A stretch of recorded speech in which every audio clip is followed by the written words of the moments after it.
Hey, what's up, everybody? Now, I know I have a lot of videos that I need to catch up on. I just been really busy with work and stuff, so I plan on catching up now. So, I'm going to start off with these marquee matches that I've been wanting to review for a while now, but I've just been so goddamn busy that I just haven't really had the opportunity to. So, here it goes. So, yes, I'm here to give you guys my marquee matches review. WWE released a ton of these. Now, I originally had planned on getting some of these out earlier, like this one, for example, before the Money in the Bank pay-per-view, but it just didn't work out that way, so I apologize, but I'm gonna do it anyways because why the hell not, right? So let's get right into this. So yes, I'm here to give you guys my WWE marquee matches, and this is going to be the Money in the Bank ladder match from 2011 from Smackdown. Because obviously this is going to be booked. Not booked, sorry. This is going to be structured like the Retro Wrestling Review series, except it's a match versus a whole show. Now, let me kind of explain the back history. Let me first say that we had the host for this show being Charlie Caruso, which really made no difference, so I'm just going to move on from that. Now, obviously, this took place around the same time. Sorry. Obviously, this took place when the brand split, the first one, anyways, was going on. This was kind of like becoming kind of the end of the brand split, anyways, though. Um, because you could kind of see that, like, the WWE was kind of slowly getting away from it. So that's just really all I have to say. But this was the SmackDown. So for the Money in the Bank pay-per-views, they would have two of them, one for SmackDown and then one for Raw.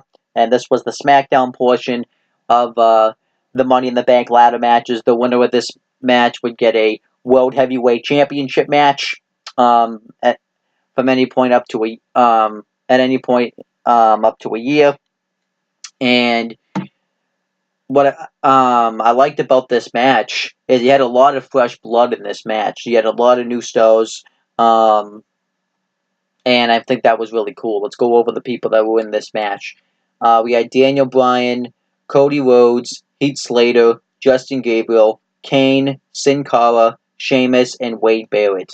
Now this isn't Unico portraying Sin Cara. This was when Mystico was portraying Sin Cara, so that's pretty interesting right there. Um, and yeah, I guess the best way to kind of review these Money in the Bank matches is you really can't um, review it move for move because it would be way too tough. I will try to do it that way, but the best way is to kind of go over it spot by spot. Just kind of remember the best spot that really stuck out to you. Kind of go over like the storyline a little bit of this matchup.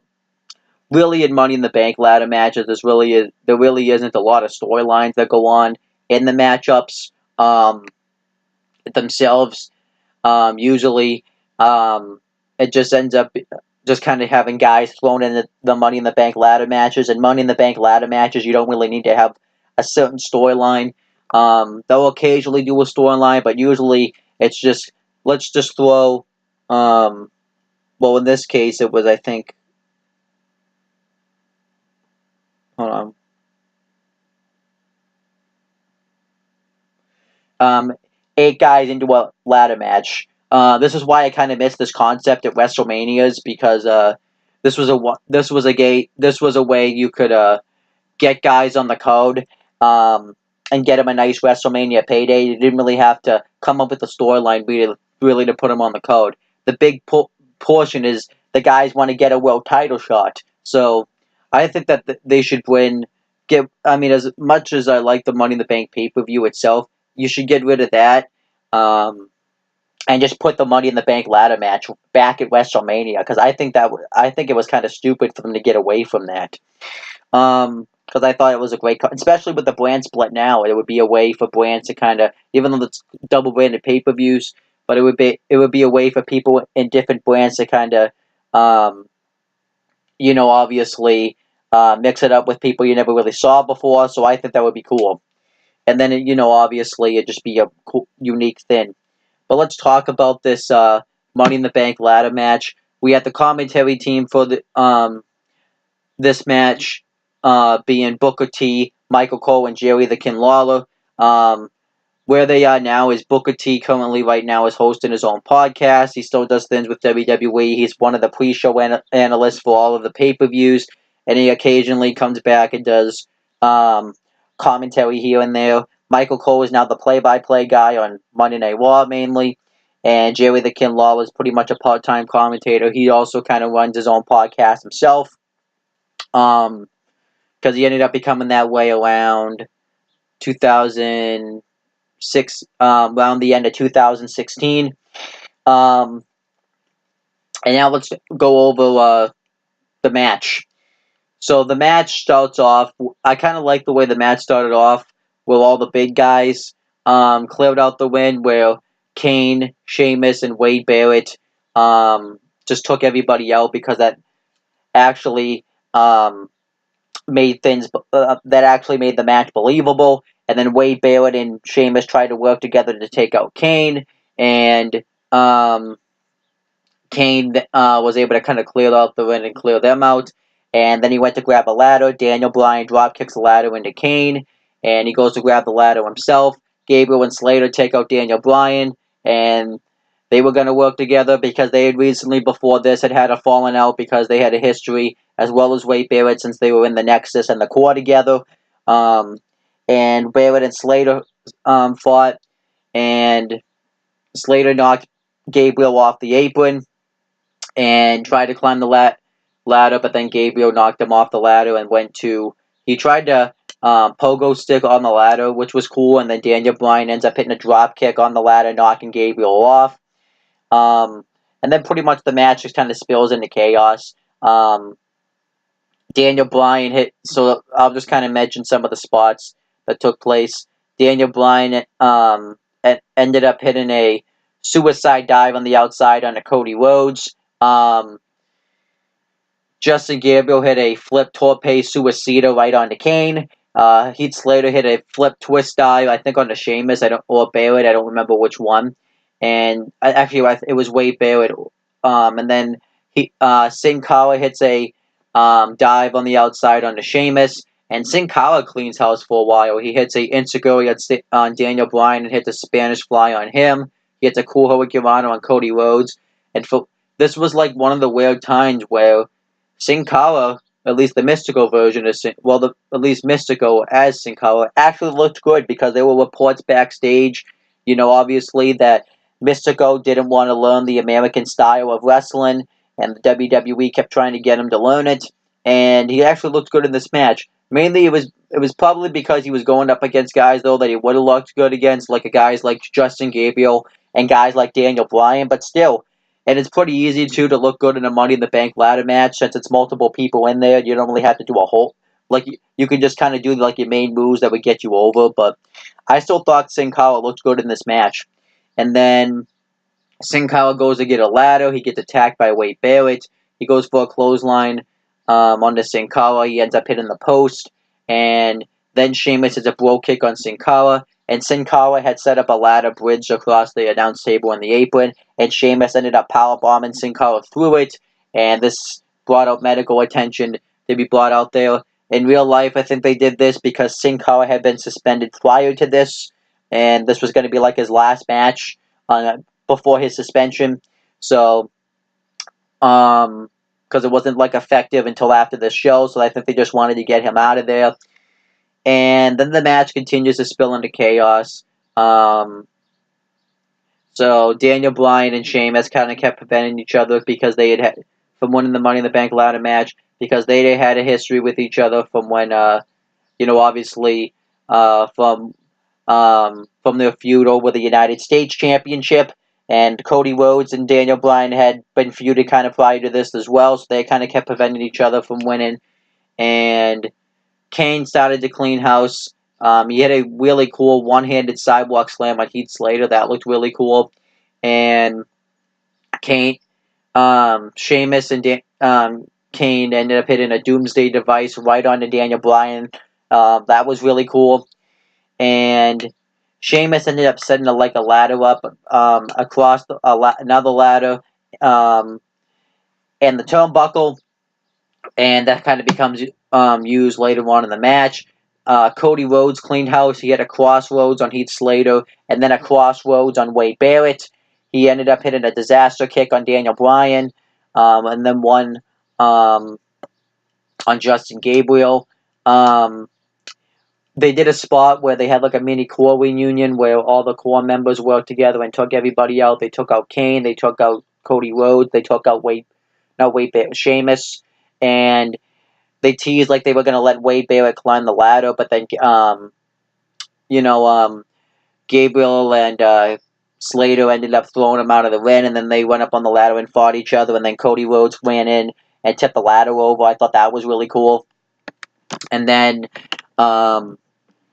Sheamus started to clean house. He hit a blow kick on Wade Barrett, Heath Slater, Cody Rhodes, and then he ended up taking out Slater with an axe kick, and then he had picked him up in a fireman's carry position and dropped him face first onto a ladder that was leaned up, that was edge right into the turnbuckle, and then he tried to grab the contract, or the briefcase, whatever they called it back then, and Kane ended up coming into the ring and choke slamming Sheamus right under that ladder that he bridged up against the ladder in the turnbuckle, which was really cool. And then Daniel Bryan ended up hitting a flying DDT off the ladder right onto Kane, and Cody Rhodes hit a disaster kick on Kane. Wade Barrett hit a wasteland on Kane, and then Justin Gabriel hit a 450 splash off the ladder on the turnbuckle right onto Kane. And Wade Barrett took this opportunity and hit a wasteland onto Heath Slater and onto Justin Gabriel right outside the ring, right onto Kane. And then it came down to Cody Rhodes, Daniel Bryan, and Wade Barrett. Daniel Bryan and Cody Rhodes fought on the ladder. Daniel Bryan got a guillotine lock on Cody Rhodes, and Wade Barrett tried to come in and sneak up behind him to grab the briefcase, but Daniel Bryan fought him off. He was able to fight off Cody Rhodes and Wade Barrett, and then Daniel Bryan grabbed the briefcase and was Mr. Money in the Bank that year.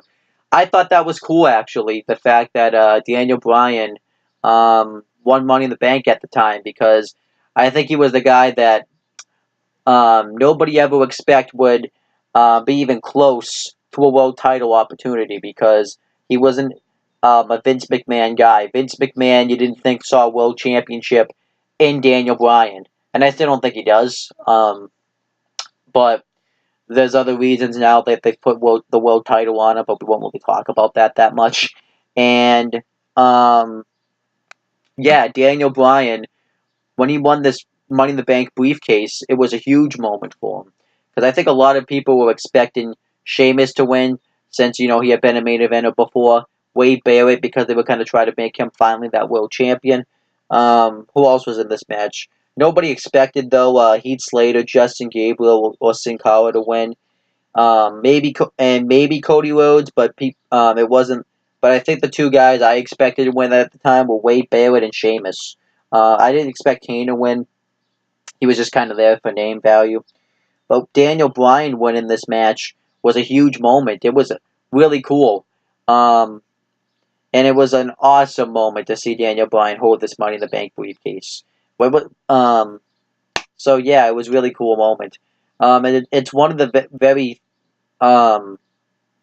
big things that took place in this Money in the Bank show, is that Daniel Bryan was the kind of like the rise of Daniel Bryan in a way, because right after this, Daniel Bryan was in the main event.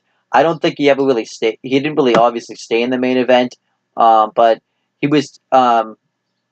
I would say if this kind of started the Yes movement in a way, obviously, because Daniel Bryan was able to kind of go into the world title picture and kind of start his whole Yes thing when he did it annoyingly as a heel at first, and then obviously it ended up catching on. And Daniel Bryan was able to be in the main event. Yes, he didn't stay in the main event, but I think because people got this taste, they really wanted to see Daniel Bryan win. And you could see that Chicago crowd popped when Daniel Bryan won the briefcase. So I loved this finish. Obviously, where this went is, I kind of already mentioned it, where it launched Daniel Bryan. Later on in the year, at Tables, Ladders, and Chairs, or TLC for short, in 2011, he ended up cashing in his Money in the Bank briefcase on the Big Show, and winning the World Heavyweight Championship from him, which was kind of like bad storytelling by WWE because he said he was going to do it at WrestleMania 28, but they jumped the gun on it. They really didn't have a great follow-up, I will admit. Daniel Bryan was kind of like one of those Money in the Bank holders, briefcase holders that always lost all the time and never really won. So, yeah, that's just my thoughts there. And then Daniel Bryan obviously would have that whole 18-second thing at WrestleMania where he lost to Sheamus. And then, obviously, then afterwards it was the Yes Movement. Daniel Bryan, obviously then became a huge star afterwards. And he's now been world champion multiple times. Um, he had a WrestleMania pretty much built around him, and it was really cool. And now he's probably the most over guy in WWE today. So, and then Cody Rhodes. Yeah, what kind of pisses me off, I guess, watching this match back is most of these guys aren't even in the company. I shouldn't say wrestling, but aren't even in the company anymore. Cody Rhodes obviously didn't last much longer. He lasted about another 3. Actually, I guess not. He lasted another um, 6 years where he really didn't do anything. He won the Intercontinental Championship. He had a good run with the Intercontinental Championship, the first one.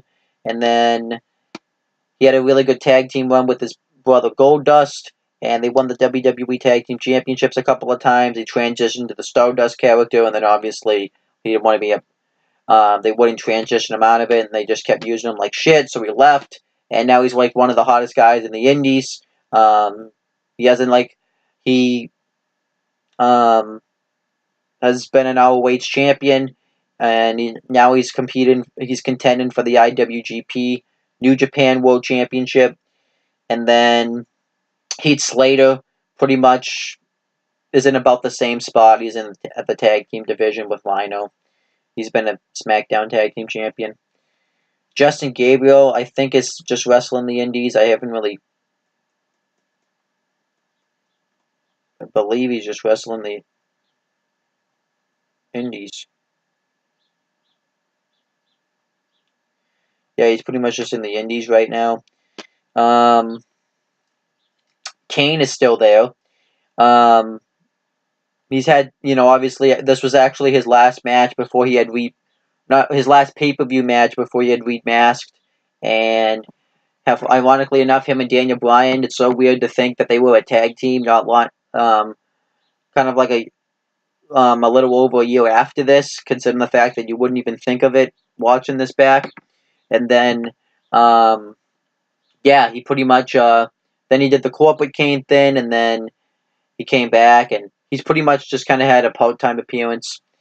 The Mystico, who portrayed Sin Cara, like I mentioned, was suspended, and then he was brought back, but it was very injury-prone because he kept botching his move. So then eventually he was released in 2013, and now Unigo portrays Mystico, and Sin Cara wrestles like in CMLL and all the Mexican independent wrestling promote. Well, Mystico does, anyways.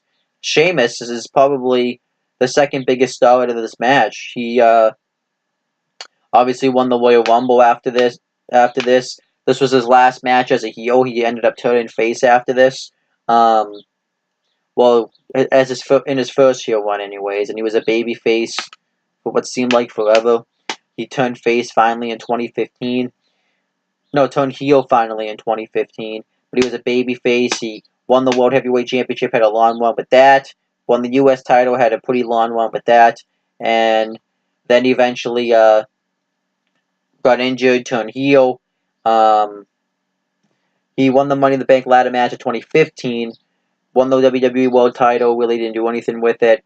And then he's now in the tag team, The Bar, with Cesaro, and they've been 4-time Raw Tag Team Champions. And Wade Barrett's not in the company anymore. Wade Barrett never really got a world title opportunity. He always got very close. He was like a 5-time or 4-time Intercontinental Champion. I have to look that up, actually.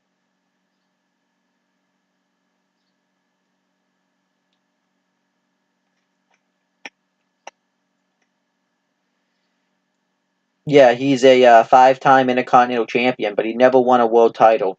He's had multiple gimmicks. He won. He was Bad News Barrett, and then when he got over with that, they turned him into Ken Barrett, and it just wasn't very good for him. And then he left in 2016, and now he's like a GM or some sort of commentator in Defiant Wrestling. Not exactly sure which one. But yeah, and those are everybody in the match. I think what sucks the most about this match is just kind of watching where everybody is. This is like, and that wrestling really could have been hot, especially when you watch the Money in the Bank 2011 pay-per-view. But I haven't done that yet. I haven't watched it actually since that first night. But yeah, overall, the aftermath of this match isn't good. But if you just watch this match as like without thinking about that stuff, it's um, a great Money in the Bank ladder match. If I had to rate this match, I'd probably give it 4 stars. Honestly, it's great. It's a great Money in the Bank ladder match. It's probably one of the best Money in the Bank ladder matches. I have to probably do a ranking video about that at some point. But that's pretty much my review of Money in the Bank 2011. Well, the Money in the Bank ladder match from Smackdown in 2011. And thank you guys for watching. Please make sure you guys like, comment, and share this video so people watch it. Make sure you guys subscribe to this channel for more content and click on the bell so that way every time I upload a video, you guys will get the notifications for it. And make sure you guys do the same thing for my CM Brothers and On the Talkinator YouTube channels. And that's pretty much it, guys. Talk to you later.